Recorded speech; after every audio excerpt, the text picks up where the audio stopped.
Assalamualaikum warahmatullahi wabarakatuh. Perkenalkan kami dari kelompok 4 yang beranggotakan Dewi Yuliana, Muhammad Aris Sidik, Salsa Sonia Ramadan, dan saya sendiri yaitu Devia Sri Rahayu sebagai moderator sekaligus sebagai penyampai materi. Di sini kami akan membahas mengenai praktikum pengukuran menggunakan nyangka sorong. Langsung saja kepada para pemateri dipersilahkan. Assalamualaikum warahmatullahi wabarakatuh. Perkenalkan, saya Dewi Yuliana dengan NIM P20620521013. Di sini saya akan menyampaikan tujuan dan alat bahan dalam praktikum pengukuran menggunakan jangka sorong. Yang pertama, tujuan mengetahui cara penggunaan dan membaca alat ukur dasar. Yang kedua, mengetahui dan memahami angka penting. Yang ketiga, menentukan ketidakpastian pengukuran tunggal dan berulang. Baik, Assalamualaikum warahmatullahi wabarakatuh. Perkenalkan, nama saya Muhammad Asidik dari kelompok 4 dan di sini saya akan memaparkan prinsip-prinsip dasar dari pengukuran. Pertama yaitu ada pengukuran. Pengukuran adalah membandingkan suatu besaran dengan besaran lain yang telah ditetapkan sebagai standar pengukuran. Alat bantu dalam proses pengukuran disebut alat ukur. Alat ukur dalam kehidupan sehari-hari sangat banyak. Misalnya alat ukur panjang yaitu mistas, jangka sorong, dan mikrometer sekrup. Alat ukur massa, alat ukur waktu, dan alat ukur suhu. Terus selanjutnya yaitu ada alat ukur panjang dan ketelitiannya. Yang pertama yaitu ada jangka sorong. Jangka sorong digunakan dengan untuk mengukur panjang benda dengan panjang maksimal 10 cm. Jangka sorong berguna untuk mengukur panjang diameter lingkaran luar, panjang diameter lingkaran dalam, dan kedalaman benda. Jangka sorong memiliki dua skala yaitu skala nonius dan skala utama. Skala utama merupakan skala yang terdapat pada rahang tetap, sedangkan skala nonius merupakan skala yang terdapat pada rahang geser.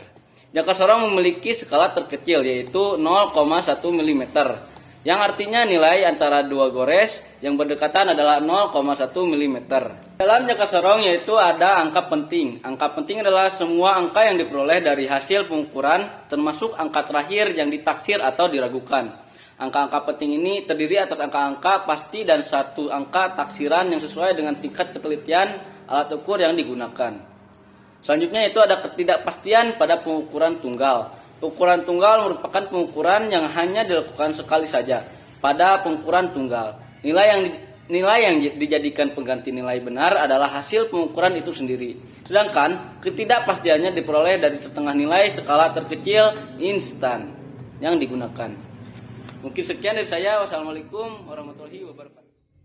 Alat dan bahan yang dibutuhkan adalah yang pertama jangka sorong, yang kedua silinder pejal.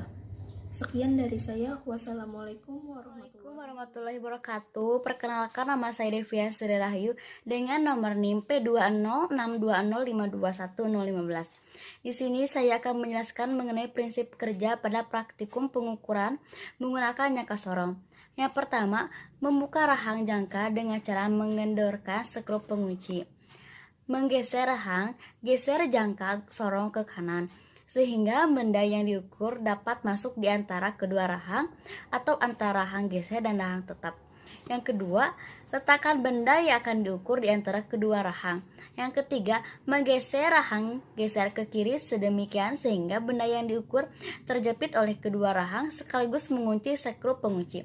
Yang keempat, ukurlah diameter dan panjang silinder pejal masing-masing sebanyak 5 kali dan catat hasil pengukurannya dalam tabel dengan menggunakan jangka sorong. Dan yang kelima, membaca dan mencatat hasil pengukuran. Pada hasil percobaan pengukurannya pertama dengan menerapkan prinsip kerja yang telah disampaikan tadi, yaitu membuka rahang jangka dengan cara mengendorkan skrup pengunci, menggeser rahang geser jangka sorong ke kanan sehingga benda yang diukur dapat masuk di antara kedua rahang. Kemudian letakkan silinder pejal yang akan diukur di antara kedua rahang. Menggeser rahang geser ke kiri sedemikian sehingga benda yang diukur terjepit oleh kedua rahang sekaligus pengunci skrup pengunci. Mengukur ketelitiannya dengan mencari skala utama dan skala noniusnya yang sejajar. Skala nonius ini satuannya dari angka 1 sampai 10. Pada hasil pengukuran diameternya pertama dapat terlihat nilai noniusnya terdapat pada angka 0,06 cm dan nilai utamanya yaitu 2 cm. Jadi hasil pengukuran diameter yang pertama yaitu 2,06 cm. Pada hasil pengukuran panjang yang pertama dapat terlihat nilai noniusnya terdapat pada angka 0,08 cm dan nilai utamanya yaitu 3 cm. Jadi hasil pengukuran panjang yang pertama yaitu 3,08 cm. Pada hasil pengukuran diameter yang kedua dapat terlihat nilai noniusnya terdapat pada angka 0,08 cm dan nilai utamanya yaitu 2 cm. Jadi hasil pengukuran diameter yang kedua yaitu 2,08 cm. Pada hasil pengukuran panjang yang kedua dapat terlihat nilai noniusnya terdapat pada angka 0,09 cm dan nilai utamanya yaitu 3 cm. Jadi hasil pengukuran panjang yang kedua yaitu 3,09 cm. Pada hasil pengukuran diameter yang ketiga dapat terlihat nilai noniusnya terdapat pada angka 0,07 cm dan nilai utamanya yaitu 2 cm. Jadi hasil pengukuran diameter yang ketiga yaitu 2,07 cm. Pada hasil pengukuran panjang yang ketiga dapat terlihat nilai noniusnya terdapat pada angka 0,0 cm 0,09 cm dan nilai utamanya itu 3 cm. Jadi hasil pengukuran panjang yang ketiga yaitu 3,09 cm. Pada hasil pengukuran diameter yang keempat dapat terlihat nilai noniusnya terdapat pada angka 0,07 cm dan nilai utamanya yaitu 2 cm. Jadi hasil pengukuran diameter yang keempat yaitu 2,0 cm. Pada hasil pengukuran panjang yang keempat dapat terlihat nilai noniusnya terdapat pada angka 0,10 cm dan nilai utamanya yaitu 3 cm. Jadi hasil pengukuran panjang yang keempat yaitu 3,010 cm. Pada hasil pengukuran diameter yang kelima dapat terlihat nilai noniusnya terdapat pada angka 0,07 cm dan nilai utamanya yaitu 2 cm.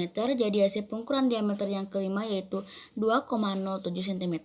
Pada hasil pengukuran panjang yang kelima dapat terlihat nilai noniusnya terdapat pada angka 0,10 cm dan nilai utamanya yaitu 3 cm. Jadi hasil pengukuran panjang yang kelima yaitu 3,10 cm. Pada hasil analisis data dari pengukuran silinder pejal menggunakan nyaka sorong didapat data yang pertama yaitu diameter 2,06 cm dan panjang 3,08 cm. Data kedua yaitu diameter 2,08 cm dan panjang 3,09 cm. Data ketiga yaitu diameter 2,07 cm dan panjang 3,09 cm. Data keempat diameter 2,07 cm dan panjang 3,10 cm. Data kelima yaitu diameter 2,07 cm dan panjang 3,10 cm. Cukup sekian dari saya. Wassalamualaikum warahmatullahi wabarakatuh. Assalamualaikum warahmatullahi wabarakatuh. Perkenalkan, nama saya Salsa Sonia Ramanda, NIM P20620521 Di sini saya akan memberitahu kesimpulan dari praktikum besaran dan pengukuran. Yang pertama adalah pengukuran adalah membandingkan suatu besaran dengan besaran lain yang telah ditetapkan sebagai standar pengukuran. Yang kedua, nilai skala terkecil NST pada alat ukur ditentukan pada skala yang tertera pada alat ukur tersebut. Yang ketiga, jangka sorong memiliki skala terkecil yaitu 0,1 mm. Yang keempat, besaran adalah segala sesuatu yang dapat diukur dan dinyatakan dengan angka. Besaran terdiri dari besaran pokok dan besaran turunan. Yang kelima, pengukuran tunggal merupakan pengukuran yang hanya sekali dilakukan saja. Yang keenam, pengukuran berulang merupakan pengukuran yang dilakukan tidak hanya sekali, tetapi berkali-kali supaya menghasilkan hasil yang akurat. Dan yang terakhir, ketujuh, pengukuran alat ukur harus dengan cara yang benar. Sekian dari saya. Wassalamualaikum warahmatullahi wabarakatuh. Cukup sekian presentasi dari kelompok kami. Semoga bermanfaat dan mohon maaf apabila ada kesalahan. Wassalamualaikum warahmatullahi wabarakatuh.